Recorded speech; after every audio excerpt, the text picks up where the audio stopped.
Seorang pria sedang menikmati makan malam di restoran mewah. Saat hendak membersihkan mulut, ia tidak menemukan tisu. Tanpa berpikir panjang, ia mencoba melap mulutnya dengan gaun seorang wanita di meja sebelah. Wanita itu terkejut dan memprotes. "Itu gaunku, apa yang kau lakukan?" Pria itu merespons dengan santai, menikmati makanannya sambil tetap tidak terganggu oleh kejadian tersebut. Kemudian, ia mengeluarkan sejumlah uang dari dompetnya dan menyelipkannya di dada wanita itu. Namun, hal yang tak terduga terjadi. Wanita itu merasa jumlah uang tersebut berlebihan dan ingin mengembalikannya. Pria itu merasa tersinggung, meminta bantuan satpam dengan mengedipkan mata. Namun, di tengah ketegangan, wanita itu mendadak jatuh pingsan. Ia segera dilarikan ke rumah sakit, dan pria tersebut, karena merasa bersalah, berbohong bahwa ia adalah suaminya agar bisa membayar biaya rumah sakit menggunakan asuransi. Ketika wanita itu sadar, ia terkejut mendapati cincin pernikahan di jarinya dan pria itu mengaku sebagai suaminya. Namun, dokter memberi kabar buruk. Wanita itu hanya memiliki beberapa hari untuk hidup karena kanker. Pria itu dipenuhi rasa bersalah, bertekad menebus kesalahannya. Ia mengatur malam romantis di restoran dengan lilin dan musik jazz, tetapi kebahagiaan itu terganggu ketika dokter mengingatkan bahwa wanita itu tidak bisa minum sampanye karena kondisinya. Meski begitu, cinta yang tumbuh di antara mereka tak terbendung. Pria itu rela menjual semua hartanya demi wanita tersebut, tidak untuk mencari pengampunan, tapi untuk memberinya kesempatan menjalani mimpi terakhirnya. Di akhir cerita, kedua hati mereka semakin dekat, berjalan bersama menghadapi masa depan yang tak pasti. Keesokan harinya, seorang pria menggunakan tipu muslihat untuk mencium seorang wanita, kemudian diam-diam memasukkan obat ke dalam minumannya. Namun, tanpa disangka, ada seorang tunawisma di luar yang melihat kejadian itu. Lisa, yang tidak menyadari apa yang terjadi, terpikat oleh pria itu. Pria tersebut meminta Lisa menunggu sementara dia pergi ke toilet, berharap saat kembali Lisa sudah pingsan. Tapi tunawisma, yang merasa kasihan, langsung masuk ke restoran. Penampilannya yang berantakan membuat Lisa panik, mengira dia akan dirampok. Meskipun tunawisma mencoba menjelaskan, Lisa ketakutan dan memberikan uangnya. Tidak mau memperpanjang kesalahpahaman, tunawisma menukar gelas minuman mereka lalu pergi. Lisa ketakutan dan menelepon polisi, melaporkan bahwa ada tunawisma yang mencoba merampoknya. Ketika pria itu kembali, Lisa menceritakan semuanya. Pria itu berpura-pura menenangkannya, tapi menyadari minumannya telah ditukar. Dia diam-diam menukar minuman itu kembali saat Lisa lengah. Dia lalu menyuruh Lisa minum untuk menenangkan diri. Tunawisma yang melihat dari luar semakin cemas. Tak lama kemudian, Lisa mulai merasa pusing. Pria itu membawanya ke mobil, dan Lisa yang setengah sadar jatuh di pelukannya. Pria itu segera menuju parkiran bawah tanah, diikuti tunawisma dari belakang. Menyadari Lisa akan dibawa pergi, tunawisma menendang sebuah mobil di dekatnya, menarik perhatian pria tersebut. Ketika pria itu pergi untuk memeriksa, tunawisma mengambil kunci mobilnya. Saat pria itu kembali dan mendapati kuncinya hilang, dia menggunakan kunci cadangan, tetapi terkejut melihat ban mobilnya kempes.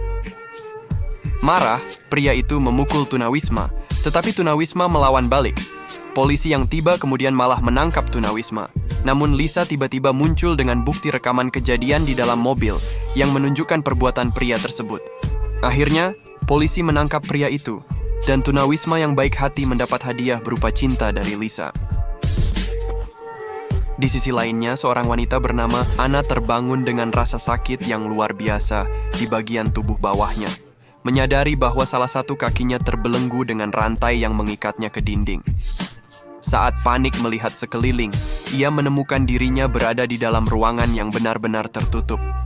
Kengerian pun menyergapnya, dia baru sadar bahwa dirinya telah diculik. Di kejauhan, dia melihat ponselnya, tetapi kakinya terpasung terlalu erat untuk bisa mencapainya. Dengan rasa putus asa, dia mencoba menggunakan tongkat pohon yang ada di dekatnya untuk meraih ponselnya. Setelah beberapa kali usaha, akhirnya dia berhasil. Namun, ketika dia membuka ponselnya, dia sadar bahwa di tempat itu tidak ada sinyal sama sekali. Rasa putus asa pun kembali menyelimuti. Tiba-tiba terdengar suara dari pintu. Anna mengecilkan tubuhnya dalam ketakutan. Tak lama kemudian, seorang pria tua berusia sekitar 50-an masuk. Melihat pistol yang tergantung di pinggang pria itu, Anna mengangkat kedua tangannya, memohon agar tidak disakiti. Dia berjanji tidak akan melapor ke polisi jika dilepaskan. Namun, pria tua itu tidak memperdulikannya. Dia hanya meletakkan makanan di depan Anna, menata infusnya, dan memberikan sepasang tongkat penyangga sebelum meninggalkan kunci borgol di lantai. Setelah pria tua itu pergi, Anna buru-buru membuka borgol dan bangkit menggunakan tongkat. Dia meneliti ruangan itu dan tidak menemukan jalan keluar. Untuk berjaga-jaga, dia menajamkan ujung tongkatnya menggunakan kunci borgol. Dia berencana menyerang pria tua itu saat dia kembali. Tetapi setelah menunggu lama, pria itu tidak juga muncul. Anna pun memutuskan untuk berpikir lebih jauh. Ketika melihat ventilasi di atas, sebuah ide muncul. Dia membakar pakaian menggunakan korek api yang ia temukan di dalam tasnya dan memasukkannya ke ventilasi, menyebabkan asap memenuhi ruangan. Alarm kebakaran berbunyi, dan Anna bersiap dengan tongkat tajamnya. Ketika pria tua itu masuk, Anna menyerang, namun ia dengan mudah dikalahkan. Pria itu menyuntiknya dengan obat penenang. Saat sadar, dia masih di ruangan yang sama, kali ini dengan pria tua yang duduk di sampingnya.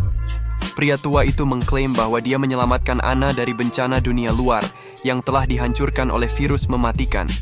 Namun, Anna tidak mempercayainya. Ketika Anna mulai melihat hal-hal aneh seperti tulisan darah di jendela dan anting-anting milik seorang gadis yang dilaporkan hilang, kecurigaannya terhadap pria tua itu semakin kuat. Bersama dengan seorang pria lain yang selamat, Matt, mereka merencanakan pelarian. Tetapi sayangnya pria tua itu mengetahui rencana mereka. Matt dibunuh, dan Anna kembali dijebak di ruangan bawah tanah.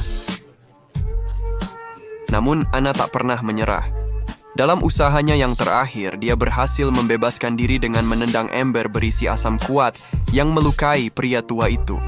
Dengan sekuat tenaga, Anna melarikan diri melalui sistem ventilasi dan akhirnya berhasil keluar.